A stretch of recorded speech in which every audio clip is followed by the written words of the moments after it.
നമസ്കാരം. മനുഷ്യാണാം മനുഷ്യത്വം ജാതിർഗത്താം ഗവാമ്യത ന ബ്രഹ്മണാധിരസ്വൈവ്യം ഹാതത്വം വേതികോപിന. ഒരു ജാതി, ഒരു മതം, ഒരു ദൈവം, ഒരു യോനി, ഒരാകാരം, ഒരു ഭേദവുമില്ലതിൽ. ഒരു ജാതിയിൽ നിന്നല്ലോ പിറന്നിടുന്നു സന്തതി, നരജാതീതം നോർക്കുമ്പോൾ ഒരു ജാതിയിലുള്ളതാം. ശ്രീ നാരായണ ഗുരു കേരളത്തിലെ നവോത്ഥാന നായകന്മാരിൽ ഒരാൾ.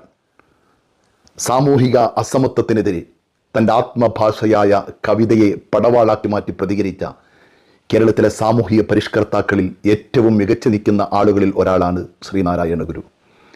അദ്ദേഹത്തിൻ്റെ രംഗപ്രവേശനം തികച്ചും ജാതീയതയുടെ ഈറ്റില്ലമായി മാറിയ ഒരു കാലഘട്ടത്തിലായിരുന്നു. അത്രയും കാലം പലരും പറയാൻ മടിച്ചിരിക്കുന്ന, എതിർക്കാൻ മടിച്ചിരിക്കുന്ന സാമൂഹിക തിന്മയെ, സാമൂഹിക വിപത്തിനെ തൻ്റെ ആത്മധൈര്യം കൊണ്ടും ഇച്ഛാശക്തി കൊണ്ടും ആ അക്ഷന്തവ്യമായിട്ടുള്ള ആഭാസങ്ങൾക്കെതിരെ പ്രതികരിക്കാൻ ആർജവം കാണിച്ച ധീരനായ പരിഷ്കർത്താവിൻ്റെ പേരാണ് ശ്രീ നാരായണ ഗുരു. അത്രയും ജാതീയത നടന്നുകൊണ്ടിരിക്കുന്ന ഒരു കാലഘട്ടത്തിലാണ്. നടക്കാൻ അധികാരമില്ല, ഭക്ഷണം കഴിക്കാൻ അധികാരമില്ല, എന്തിനേറെ പറയുന്നു, ബ്രാഹ്മണന്റെ ദൃഷ്ടിയിൽ പോലും കാണുന്നത് നിഷേധിക്കപ്പെട്ടിരിക്കുന്ന, ആട്ടിയോടിക്കപ്പെടുന്ന ഒരു കാലഘട്ടത്തിലായിരുന്നു ശ്രീനാരായണ ഗുരു ഒരു ജാതി, ഒരു മതം, ഒരു ദൈവം, മനുഷ്യൻ എന്ന സിദ്ധാന്തവുമായിട്ട് വന്നിരിക്കുന്നത്. ലോകത്തുള്ള എല്ലാ മനുഷ്യരും ഒരു അമ്മ പറ്റ മക്കളാണ്. ലോകത്തുള്ള എല്ലാ മനുഷ്യരും ഒരു ജാതിയിൽ നിന്നുള്ളതാണ്. തൊട്ടുകൂടാത്തവർ, തീണ്ടിക്കൂടാത്തവർ, ദൃഷ്ടിയിൽ പെട്ടാലും ദോഷമുള്ളോർ, തൊട്ടില്ലാത്തോർ തമ്മിലുണ്ണാത്തൊരിങ്ങനെ യൊട്ടല്ലഹോ ജാതി കോമരങ്ങൾ.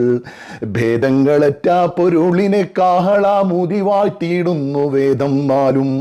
വൈദികമാനികൾ മർത്യരിൽ ഭേദവും ഭേദത്തിൽ ഭേദവും ജൽപ്പിക്കുന്നു. എന്തൊരു വൈകൃത ബ്രഹ്മവിദ്യേ നിന്നിൽ എന്താണീ കാണുന്ന വൈപരീതം. എന്തൊരു വൈകൃതം ബ്രഹ്മവിദ്യേ നിന്നിൽ എന്താണീ കാണുന്നു വൈപരീത്യം. ശ്രീ കുമാരനാശാൻ പറഞ്ഞതാണ്. ആ ഒരു കാലഘട്ടം അത്രയും ജാതീയത കൊടികുത്തിമാടിയിരുന്ന ഒരു കാലഘട്ടത്തിലാണ് ആ അക്ഷന്തവ്യമായിട്ടുള്ള ആഭാസങ്ങൾക്കെതിരെ, ജാതി ചിന്തയുടെ ഏറ്റവും മോശമായിട്ടുള്ള ചിന്താധാരകൾ ഹൃദയാന്തരങ്ങളിൽ അങ്കുരിച്ചിരിക്കുന്ന ഹൃദയത്തിൻ്റെ ഉച്ചനീചത്വങ്ങളെ ഉച്ചാടനം ചെയ്യാനായിരുന്നു മഹാനായ ശ്രീനാരായണ ഗുരു തൻ്റെ ആത്മഭാഷയായ കവിതയിലൂടെ പ്രതികരിച്ചിരിക്കുന്നത്. കേരളത്തിന് വലിയ വിപ്ലവം ഉണ്ടാക്കിയിട്ടുണ്ട്, കേരളത്തിന് വലിയൊരു മാറ്റമുണ്ടാക്കിയിട്ടുണ്ട്. സമാനമായ കാലഘട്ടത്തിൽ ജീവിച്ചതാണ് ശ്രീ കുമാരനാശാനും അതുപോലെ തന്നെ മഹാത്മാ അയ്യങ്കാളിയെ പോലുള്ള ആളുകൾ. ഇത് പറയുമ്പോൾ എനിക്ക് ഓർമ്മ വരുന്നത് 14 നൂറ്റാണ്ടുകൾക്ക് മുമ്പ് വർഗവിവേചനത്തിന്റെ പേരിൽ വർണ്ണവെറിയന്മാരുടെ ക്രൂരമായിട്ടുള്ള പീഡനങ്ങൾക്ക് വിധേയമാക്കപ്പെട്ടുകൊണ്ട് നിരവധി ആളുകളെ ക്രൂരമായി പീഡിപ്പിക്കപ്പെട്ടുകൊണ്ടിരിക്കുന്ന ഒരു കാലഘട്ടത്തിലാണ് മുഹമ്മദ് നബി കരീം സല്ലല്ലാഹു അലൈഹി വസല്ലമ തങ്ങൾ രംഗപ്രവേശനം ചെയ്തിരിക്കുന്നത്. എന്തിനേറെ പറയുന്നു, പ്രവാചകർ സല്ലല്ലാഹു അലൈഹി വസല്ലമ തങ്ങൾ ഉണ്ടാക്കിയിരിക്കുന്ന സാമൂഹ്യ വിപ്ലവം, ഏറ്റവും വലിയ അൺഇക്വാലിറ്റി, അൺടച്ചബിലിറ്റി, അതിനപ്പുറത്ത് ഇതിന്റെ പേരിൽ നടമാടിക്കൊണ്ടിരിക്കുന്ന ഡിസ്ക്രിമിനേഷൻ, അതിന്റെ മൂർത്തിയും അത്ഭവമായി കൊടികുത്തി വാഴുന്ന ഒരു കാലഘട്ടമായിരുന്നു മഹാനായ പ്രവാചകർ സല്ലല്ലാഹു അലൈഹി വസല്ലമ തങ്ങൾ രംഗപ്രവേശനം ചെയ്തത്. ആ പ്രവാചകന്റെ രംഗപ്രവേശനം നടത്തി മുഹമ്മദ് നബി കരീം സല്ലല്ലാഹു അലൈഹി വസല്ലമ തങ്ങൾ ആദ്യമായിട്ട് പറഞ്ഞിരിക്കുന്നത് ലാ ഫളല ലി അറബിയിൻ അലാ അജ്മിയിൻ. അറബിക്ക് അനർബിയേക്കാൾ സ്ഥാനമില്ല, വെളുത്തവന് കറുത്തവനേക്കാൾ സ്ഥാനമില്ല. നമുക്കറിയാം ലോകത്തിന്റെ നാനാഭാഗങ്ങളിലും ഇന്നും നടന്നുകൊണ്ടിരിക്കുന്ന വർണ്ണവിവേചനത്തിന്റെ ക്രൂരമായ പീഡനങ്ങൾക്ക് വിധേയമായി ഇന്നും ആയിരക്കണക്കിന് വരുന്ന നിരപരാധികളെ ക്രൂശിക്കപ്പെട്ടുകൊണ്ടിരിക്കുന്നുണ്ട്. 27 വർഷക്കാലം റോബൻ ഐലൻഡ് എന്ന് പറയുന്ന ദ്വീപിലേക്ക് നാടുകടത്തപ്പെട്ടു നെൽസൺ മണ്ടേലയെ. എന്തിന്റെ പേരിലാണ്? നിറം കറുപ്പായി പോയതിന്റെ പേരിൽ. ബെഞ്ചമിൻ മൊളോയിസിനെ ക്രൂരമായി ക്രൂശിക്കപ്പെട്ടു. എന്തിന്റെ പേരിലാണ്? നിറം കറുപ്പായി പോയതിന്റെ പേരിൽ. ഇങ്ങനെ ലോകത്തിന്റെ വിവിധ ഭാഗങ്ങളിൽ കറുത്തവർക്ക് നേരെ ക്രൂരമായിട്ടുള്ള അക്രമം നടത്തുന്നു വർണ്ണവിവേചനത്തിന്റെ പേരിൽ. മഹാനായ പ്രവാചകർ സല്ലല്ലാഹു അലൈഹി വസല്ലമ തങ്ങൾ നടത്തിയിരിക്കുന്ന സാമൂഹിക വിപ്ലവം, ബിലാൽ എന്ന് പറയുന്ന ദലിതനായ, കറുത്തവനായ, നീഗ്രോക്കാരനായ, ആഫ്രിക്കക്കാരനായ ആ കറുത്ത മനുഷ്യനെ മുകിലിന്റെ മൂടുപടം നീക്കിയ സന്ധ്യാസൂര്യനെ പോലെ വെട്ടിത്തിളങ്ങുന്ന സൗന്ദര്യത്തിന്റെ നിറകടമായ സൗന്ദര്യത്തിന്റെ പ്രതീകമായ അപ്സര സുന്ദരനായ സൽമാനുൽ ഫാരിസ് റളിയല്ലാഹു തആല അൻഹുവിനോടൊപ്പം ഒരു പാത്രത്തിൽ നിന്ന് ഒന്നിച്ച് ഭക്ഷണം കഴിച്ചുകൊണ്ട് വർണ്ണവിവേചനത്തിന്റെ എല്ലാ വേലികളും തട്ടിത്തകർത്ത് മാനവികതയുടെ, മാനവിക സമത്വത്തിന്റെ, ഇക്വാലിറ്റിയുടെ സുന്ദരമായിട്ടുള്ള സന്ദേശം പ്രവർത്തന പദ്ധത്തിൽ കാണിച്ചതെന്ന മഹാനായ വിപ്ലവകാരിയാണ് മുഹമ്മദ് നബി കരീം സല്ലല്ലാഹു അലൈഹി വസല്ലമ തങ്ങൾ. നമുക്കറിയാം, ഇസ്ലാമിക ചരിത്രത്തിൽ ആദ്യമായിട്ട് ഒരു ഇസ്ലാമിക റിപ്പബ്ലിക് നിലവിൽ വന്നപ്പോൾ ആ ഇസ്ലാമിക റിപ്പബ്ലിക്കിന്റെ വിജയ പ്രഖ്യാപനം നടത്താൻ വേണ്ടി പ്രവാചകർ സല്ലല്ലാഹു അലൈഹി വസല്ലമ തങ്ങൾ തിരഞ്ഞെടുത്തിരിക്കുന്നത് ബിലാൽ എന്ന് പറയുന്ന കറുത്ത മനുഷ്യനെയായിരുന്നു. ആയിരങ്ങൾ നോക്കി നിൽക്കവേ കറുത്തിരിക്കുന്ന ബിലാൽ റളിയല്ലാഹു തആല അൻഹുവിനെ അടുത്തോട്ട് വിളിച്ചുകൊണ്ട് പറയുന്ന, ബിലാൽ ബിലാൽ, നീ കഅബാലയത്തിന്റെ താക്കോൽ പിടിക്കണമെന്ന് പറഞ്ഞു. ബിലാൽ റളിയല്ലാഹു തആല അൻഹു ചോദിച്ചു, എന്തിനാണ് നബിയെ? നീ തന്നെയാണ് ഉദ്ഘാടനം ചെയ്യേണ്ടത്. ഇസ്ലാമിന്റെ സെക്രട്ടേറിയറ്റ് ഭവനമായ കഅബാലയത്തിന്റെ മുകളിൽ കയറി നീ വിജയ പ്രഖ്യാപനം നടത്തണം. വേണോ പ്രവാചകരെ, എന്നേക്കാളും യോഗ്യരായ ആളുകൾ ഉണ്ടല്ലോ എന്ന് പറഞ്ഞപ്പോൾ പ്രവാചകർ സല്ലല്ലാഹു അലൈഹി വസല്ലം തങ്ങൾ ബിലാലിനോട് പറഞ്ഞു, അല്ല ബിലാലെ, നീയാണിതിന് അർഹൻ, നീയാണിതിന് യോഗ്യൻ എന്ന് പറഞ്ഞുകൊണ്ട് ബിലാൽ റളിയല്ലാഹു തആല അൻഹുവിനോട് കഅബാലയത്തിന്റെ മുകളിലോട്ട് കയറാൻ പറഞ്ഞപ്പോൾ പൊക്കം കുറഞ്ഞ ആളാണ് ബിലാൽ. കഅബാലയത്തിന്റെ മുകളിലോട്ട് കയറാൻ കഴിയുന്നില്ല, പ്രവാചകനോട് സാധിക്കുന്നില്ല എന്ന് പറഞ്ഞപ്പോൾ സൗന്ദര്യത്തിന്റെ പ്രതീകമായ, സൗന്ദര്യത്തിന്റെ നിറഘടമായ മുഹമ്മദ് നബി കരീം സല്ലല്ലാഹു അലൈഹി വസല്ലം തങ്ങൾ തന്റെ വെളുത്തിരിക്കുന്ന കൈ കഅബാലയത്തിന്റെ ഭിത്തിയോട് ചേർത്ത് വെച്ചുകൊണ്ട് ബിലാലിനോട് പറയുന്നു, എന്റെ കയ്യിൽ ചവിട്ടിയിട്ട് കയറണം ബിലാലെ.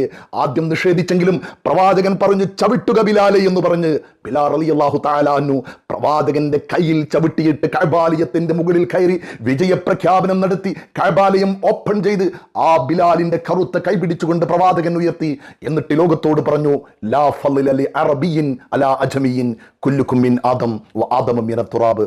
അറബിക്ക് അനർബിയേക്കാൾ സ്ഥാനമില്ല, വെളുത്തവന് കറുത്തവനേക്കാൾ സ്ഥാനമില്ല, സമ്പന്നന് പാവപ്പെട്ടവനേക്കാൾ സ്ഥാനമില്ല.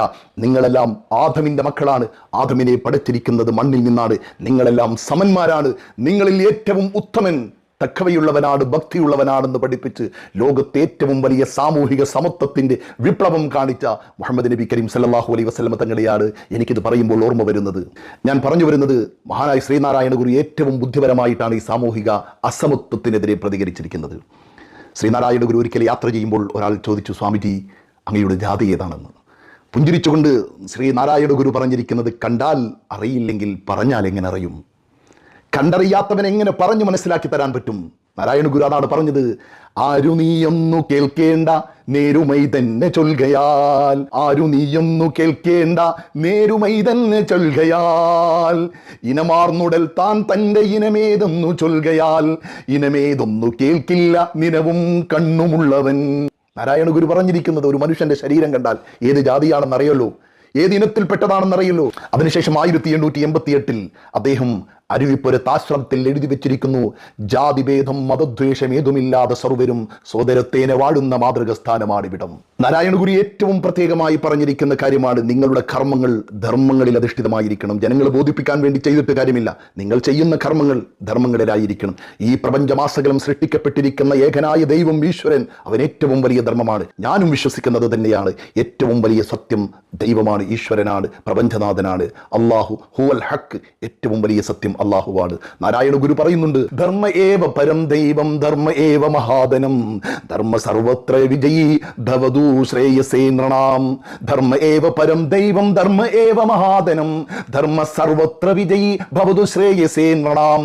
ധർമ്മ ഏവ പരം ദൈവം, ഏറ്റവും വലിയ ധർമ്മം, ഏറ്റവും വലിയ സത്യം പ്രപഞ്ചനാഥനായ ഈശ്വരനാണ്. രണ്ടാമത് പറയുന്നു, ധർമ്മ ഏവ മഹാദനം, സത്യമാണ്, ധർമ്മമാണ് ഏറ്റവും വലിയ സമ്പാദ്യമെന്ന് നാരായണ ഗുരു പറയുന്നുണ്ട്. ധർമ്മ സർവത്ര വിജയി, ധർമ്മത്തിൽ അധിഷ്ഠിതമായി ജീവിക്കുന്നവനാണ് അന്തിമ വിജയം അവനിക്കാണ്, എന്നും വിജയിക്കുന്നവനാണ്.